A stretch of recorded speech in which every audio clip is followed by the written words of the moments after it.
Assalamualaikum warahmatullahi wabarakatuh. Hamdan syukran lillah, amma ba'd. Para sahabat sekalian yang muliakan Allah Subhanahu wa taala, kalau kita melihat waktu, insyaallah beberapa saat lagi kita akan memasuki waktu maghrib atau waktu kita berbuka puasa. Dan berbuka puasa adalah hal yang sangat menggembirakan, karena memang Nabi SAW dalam satu riwayat beliau mengatakan bahwa lis-shaimi farhatan, dua kebahagiaan yang Allah berikan kepada orang yang berpuasa. Farhatun inda fitrihi, yang pertama adalah berbahagia ketika berbuka. Wa farhatun inda liqa'i rabbih, dan yang kedua adalah berbahagia ketika bertemu dengan Tuhannya. Dan sore hari ini menjelang maghrib adalah kebahagiaan yang Allah berikan kepada kita, ya, orang yang berpuasa untuk segera berbuka. Para sahabat sekalian yang dimuliakan Allah Subhanahu wa taala, ketika kita berbuka ada sunnah-sunnah, ya, berbuka yang perlu kita perhatikan. Yang pertama adalah menyegerakan berbuka puasa. Jadi kalau sudah masuk waktu berbuka, jangan menunda-nunda lagi untuk tidak berbuka. Segeralah berbuka. Nabi SAW dalam satu riwayat berpesan, yazalun nas bi khairin ma'ajjalul fitrah. Ya, senantiasa manusia di dalam kebaikan selama ia menyegerakan berbuka. Apabila sahabat berada di jalan, maka jangan merasa sungkan, jangan merasa malu apabila ada saudara kita yang membagikan makanan penyegera berbuka puasa yang biasa kita kenal dengan takjil. Jadi takjil itu adalah salah satu bentuk makanan penyegera berbuka puasa. Maka ambil oleh para sahabat sekalian. Untuk apa? Mungkin ketika nanti kita melakukan perjalanan sudah masuk waktu maghrib, maka makanan tersebut bisa kita pergunakan, ya, untuk membatalkan puasa kita. Karena sunnah Nabi SAW ketika berbuka yang pertama adalah menyegerakan berbuka. Lalu yang kedua, disunnahkan kita berbuka dengan kurma. Yang pertama rutab, yaitu kurma yang basah, ya, kurma yang masih mengkal. Lalu kalau tidak ada rutab, ya, tamar, ya, tamar itu adalah kurma yang kering, ya. Dan kalaupun tidak ada lagi kurma yang kering, maka berbukalah dengan seteguk air putih. Nah, itulah sunnah-sunnah Rasulullah SAW. Jadi bukan berbuka dengan sesuatu yang manis, bukan, tapi berbuka dengan kurma. Tidak ada yang bisa menggantikan kedudukan kurma meskipun makanan itu manis rasanya. Jadi disunnahkan usahakan dengan kurma, sekalian. Para sahabat sekalian melihat Allah Subhanahu wa taala, untuk selanjutnya adalah berdoa ketika berbuka puasa. Ya, redaksi doa, ya, berbuka puasa ini banyak, ya, para sahabat sekalian.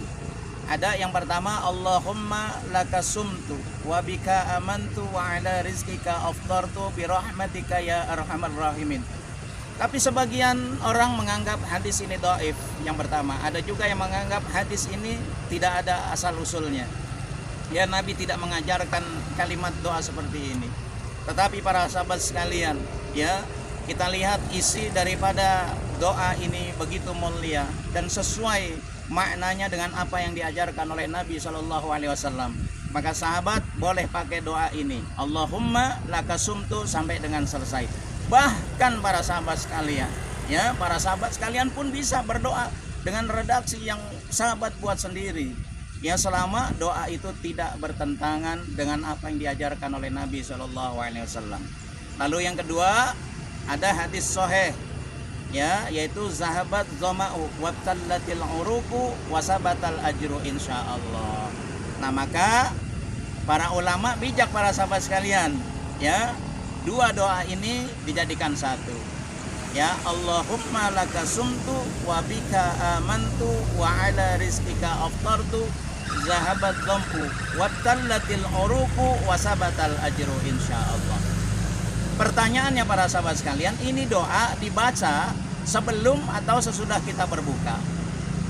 Kalau kita melihat daripada kalimatnya zahabat dham'u, bahwa telah hilang dahaga wabtallatil uruku, telah basah kerongkongan, itu artinya kita batalkan dulu.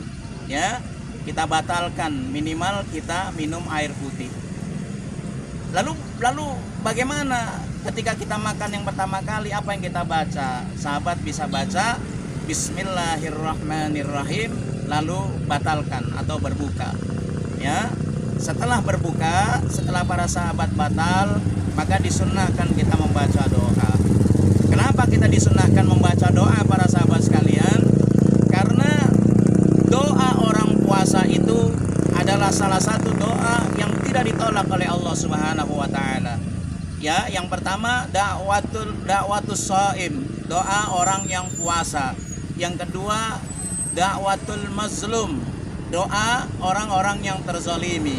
Dan yang ketiga da'watul musafir, doa orang yang melakukan perjalanan atau musafir. Maka para sahabat sekalian, ya, di waktu yang istimewa menjelang buka ini, mari kita persiapkan diri kita, ya, untuk menjalankan sunnah-sunnah ketika kita berpuasa. Ya, diantaranya tadi adalah yang pertama, ya, segera berbuka puasa, menyegerakan berbuka puasa. Lalu yang kedua, ya, sunnah berbuka dengan kurma. Dan yang ketiga, berdoa setelah kita berbuka puasa. Insya Allah, mudah-mudahan kita semua berharap, ya, ibadah-ibadah kita, amal-amal soleh kita yang kita lakukan dari pagi sampai dengan menjelang maghrib ini diterima oleh Allah Subhanahu wa ta'ala. Amin, Allahumma amin. Terima kasih. Wassalamualaikum warahmatullahi wabarakatuh.